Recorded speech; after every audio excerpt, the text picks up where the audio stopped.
The loony left is using LGBTQ+, basically the alphabet, to groom and indoctrinate kids into victim groups, so they can tell them that everyone who is not in that group is oppressing that particular group, and CRT to indoctrinate them to be good little communists. If you don't believe me, they're already talking about arresting people for using speech they don't like.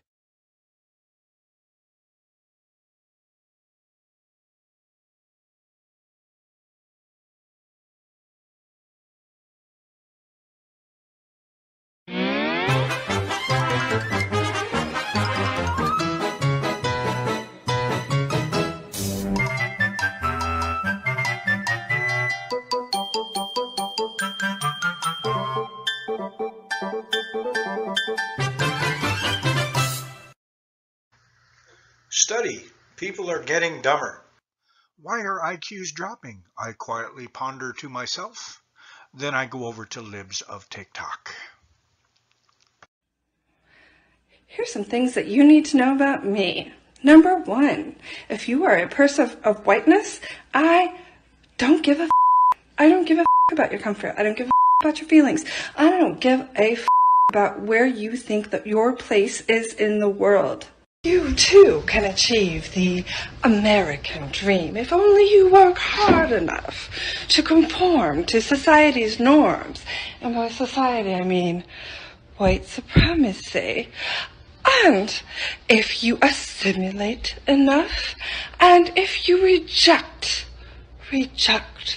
all of your non-American culture, history, background, generational trauma, and just get over it so that you again can achieve the American dream, which is white supremacy. Dear white people, these freedoms, or the impingement of freedoms that you're ranting and raving about, is just silly. You've always had the freedom to do exactly as you please. The only change for you is that you're just now starting to see some consequences for being able to do whatever you please. I should be used to this by now, but I'm not. There's no safe place for BIPOC to exist when whiteness is present. Turn off the Fox News. Do your parents listen to Fox News? Most of y'all parents are dumber than you. I'm going to say that out loud. My parents are freaking dumb. Okay? And the minute I figured that out, the world opens up. You don't have to do everything your parents say, and you don't have to believe everything your parents believe, because most likely you're smarter than them. I have had my regular back to school anxieties, things like, am I going to have enough time? Am I going to get my lessons done? Are the students going to be okay? But this year, there is this overshadowing apprehension that's clouding my normal back to school thoughts. And it's with thoughts like, if I die, who's going to take care of my children? And if I end up in the hospital, how am I going to pay those bills? And if I give COVID to my students or my own children and they die, how am I going to live with that? And I want you to ask any teacher how they feel this year, and I'm sure that they will tell you that they have never experienced anxiety like this, because it is like we are trying to protect our students from a mass shooting that we know is coming but cannot do anything about. Except we can do something about it. It's just that not everyone agrees that wearing a mask will stop the onslaught of students and staff who are likely to become sick, and that makes me sick. And in the meetings that I have been to since we've been back, I hear teachers planning like regular, but I also hear them having conversations about finding affordable attorneys so that they can make a will. And we're talking about making emergency sub-plans and quarantining and going to the hospital. And after, in my district, we found out that we have to use personal and sick days if we have to quarantine and that those aren't paid. The constant dialogue is how those bills are going to get paid. And we're wondering, what legal rights we have, because we don't have mask mandates in place across the board. And across the board, we're worried. And we're tired of fighting parents who feel like mask mandates violate rights. We want parents to know that we are on the same team. I made a comment on one of Miss April's recent videos about PBIS, in which I stated that PBIS is white supremacy with the hug, and a lot of y'all wanted to know more about that, so here we go. First of all, thank you to Jack Copa, who reminded me that Dina Simmons was the first to coin this term, so thank you, Jack, so much. So if PBIS concerns itself with positive behaviors, we have to ask ourselves, okay, well, what are those positive behaviors? And it's things like making sure that you're following directions and making sure that you're sitting quietly and you are in your seat, and all these things that come from white culture. The idea of just sitting quiet and being told stuff and taking things in a passive stance is not a thing that's in with many cultures. So if we're positively enforcing these behaviors, we are by extension positively enforcing elements of white culture, which therefore keeps whiteness at the center, which is the definition of white supremacy.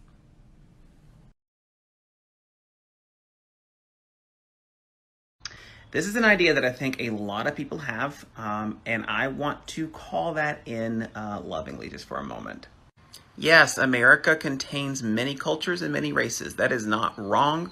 However, the problem comes when we don't think about this idea or this argument in a racialized way when it comes to power and power dynamics. In America, as in many other parts of the Western world, whiteness is the dominant racial ideology. So when we think of power in terms of race, whiteness has the most power. So while there are people of many different races and cultures living in America, the fact that whiteness is the dominant racialized power structure, that is the problem, and that is why we have to involve race in all of our arguments and considerations. This is what's bullshit. Today is the first time our country has recognized Juneteenth as a national holiday, and yet I'm getting ready to go back to school in the fall, and my governor has put into place some ridiculous legislation that many governors across the country have put into place, such as I can't teach anything divisive, I can't teach critical race theory, and I can't teach about racial equity. This is at all public schools, colleges, and universities. So, teachers, in the past, we've been activists. After this shit show of last year, we really need to stand up and do what's right for our kids right now. So, this is a call to action, teachers. We gotta stand up and fight for our kids because this is bullshit. We can't lie to them. Let me tell you a little bit about the population of my school. 51% of my students are Latinx, and many of them are undocumented, and many more have parents who are undocumented. So when they come into my classroom and see signs that say no human is illegal, they don't need to know who I voted for. I don't need to tell them.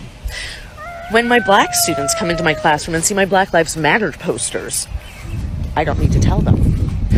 When my LGBTQ plus students come in and see my pride flag, I don't need to tell them, because they know that I have used my critical thinking skills and have decided to vote for whoever is on the side of fighting for human rights. So no, I don't need to tell them, because they know that I am using the privilege I was born with to fight for them, that I am an ally for them. So yeah, that's not political, that's human rights. I'm back in my classroom for the first time in a year, y'all. Look at my room, it's so lovely, I love it. They took good care of it, hold on. God, they've taken such great care of my room. Somebody else was in here while I was virtual. This is a wall of like, tell a story from these pictures. My students with their I am more than. I love these signs. Students Against the Camps. Look at this, you guys. I can't wait to be back with them in person soon. Looks like it's time for another teachable moment with Ms. Magoo. Critical race theory. Critical race theory is not teaching our white children that they are bad or racist. No, critical race theory is literally unwhitewashing our curriculum. It's teaching the history of this country, warts and all. My posts really seem to get under your skin, and I highly suggest that you stop being willfully ignorant and start educating yourself. Some great places to start would be by watching the documentary 13th, the documentary I Am Not Your Negro, reading How to Be an Anti-Racist, and this one might be especially important for you, reading White Fragility. So until white people, and especially white men, start stepping up and doing their part, these systems and structures are going to stay in place. We need to tear them down. So I have one of my students here, and I wanted to answer this question for you all. What do I do, or what do you do if you mess up and say Miss Roby or Mrs. Roby? What happens then? Then I'll just say Teacher Roby. What do I say sometimes if you mess up sometimes? Teacher Roby. I just say Teacher Roby, and then what happens after that? And then I say it. And we just move on? Yeah. There's really not anything, it's not a big deal. No. Do I ever hurt your feelings if you mess up? No. Okay. But overall, how do you feel about calling your teacher Teacher Roby? Fine. Is it weird? No. You're cool with it? Yep. What do you have to say for all the people who think it's weird? Stay at the comments. Stay out the comments. Let them know. Okay, Alana, I love it. All right, let's try this. 1, 2, 3, all eyes on me. 1, 2, eyes on you. Good. So like I said, a lot of people have a question because I'm a non-binary teacher. So to my 4th grade class, what do you guys call me? Teacher Roby. And y'all are cool with that? Yes. Exactly. It's that simple.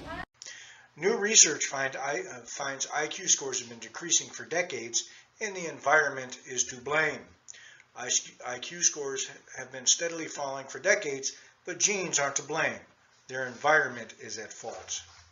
New research published this week in Proceedings of the National Academy of the Sciences of the United States of America examined the IQ scores of men born between 1962 and 1991. Researchers found that scores increased for men born between 1962 and 1975. I was born in 1968, which might explain why I'm so much smarter than your average loony leftist. However, they decreased steadily among men born after 1975. Ole Roseberg, co-author of the study and senior research fellow at the Ragnar Frisch Center for Economic Research in Norway, said studies conducted in Denmark, Britain, France, the Netherlands, Finland, and Estonia have all demonstrated this similar downward trend. The causes in IQ increases over time, and now the decline is due to environmental factors, Roseberg said. It's not that dumb people are having more kids than smart people, to put it crudely. It's something to do with the environment, because we're seeing the same differences in families. He explained that these environmental factors could range from nutrition, changes in the education system, less reading and more time spent online, to changes in the media environment. Researchers analyzed the IQ scores of brothers who were born in different years and found that rather than being similar as expected because of genetics, the brothers' IQ scores were often significantly different. The study also showed that parents with higher IQs tended to have more children. This disproved a long-believed theory known as the dysgenic fertility theory, which states that unintelligent people have more children, leading to the dumbing down of society. These results highlight the role that environmental factors play in the decrease of IQ scores, researchers said. Robin Morris, a professor of psychology at King's College in London, who was not involved in the study, commented that the IQ test and other traditional methods of measuring intelligence may be outdated and in need of changes. In my view, we need to recognize that as times change and people are exposed to different intellectual experiences, such as changes in the use of technology, for example, social media, The way intelligence is expressed is also changes, Morris said. Educational methods need to adapt to such changes. Simple IQ test. What's a woman? It's simple. If they can answer it, they're a frickin' genius in today's society.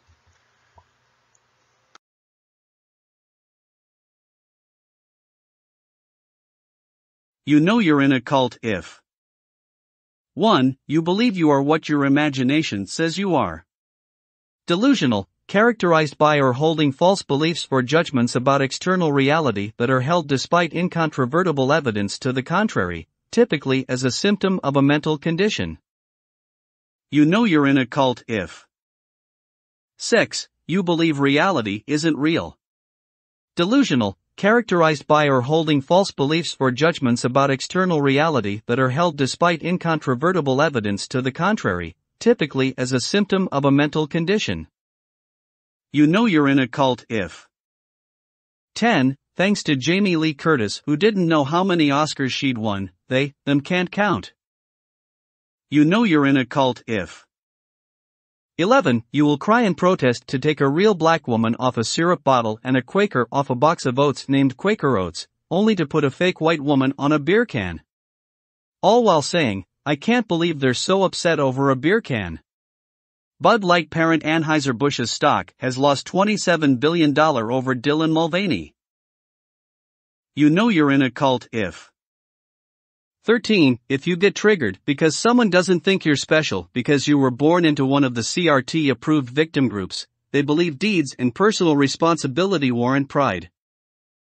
You know you're in a cult if 18. Lost your shit over To Kill a Mockingbird and Huckleberry Finn but are screaming about banning books with gay sex and masturbation in school libraries. You know you're in a cult if 20. Will lie even with irrefutable evidence. You know you're in a cult if 21. Being so filled with hate, you will groom, mutilate, and murder your own children, all while calling your opposition fascists. You know you're in a cult if 22. Believes that out of 7 billion people on the planet, white, straight, males are somehow oppressing everyone else.